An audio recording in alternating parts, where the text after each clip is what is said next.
পোলাপান বাড়ি সারা দিন কান্দা কাইটাও এখন ডিম খিলাইবার পারি না। আর এই দেখেন রাস্তায় ডিম দেখে কপাত কপাত করে মুহের মধ্যে গিলা গিলা খাইতেছে। এই হচ্ছে পোলাপানের ধরন। রাস্তায় বাড়াইছিলাম, পোলাপান কয় এইডো খামো ওইডো খামো, কইলাম যে ডিম খিলাও। পরে দেখি যে এক দোকানদার ডিম বিক্রি করতেছে, চায় রয়েছে ডিমগুলা। হ্যান থেকে এখন কোয়েল পাখির ডিম, এখন হাঁসের ডিম, এখন মুরগির ডিম কিনলাম। আর ডিমওয়ালার হাতে কথা কইলাম, ডিমওয়ালা কইলাম যে হারা দিনে কয়টা ডিম বেচেন? কয় 400 থেকে 500 ডিম বেশি। তা কইলাম তো ডিমের দাম কত হয়ে বেচেন? কয় এই হাঁসের ডিম 25 টাকা, মুরগির ডিম 15 টাকা, 20 টাকা, কোয়েল পাখি 5 টাকা। কারণ লাভ হয় কেবা? কয় এভারেজে প্রত্যেকটার থেকে 4 টাকা করে থাকে। তো বললাম তাইলে পারে তো 500 ডিম বেচলে পারে 4-5-20 দিনে 2000 টাকা কামাই করেন।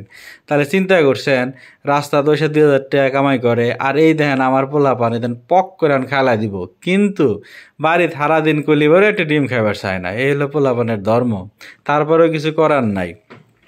আর আমি নিজেও একখান খায় নিলাম, আর খাতি খাতি গল্প করলাম ডিমওয়ালার হাতে। সত্যি কথা কতি কি, আমরা বাংলাদেশের মানুষ ব্যবসা বাণিজ্য, মানে ছোট ছোট যেগুলো ব্যবসা বাণিজ্য আছে এগুলা এলা করি।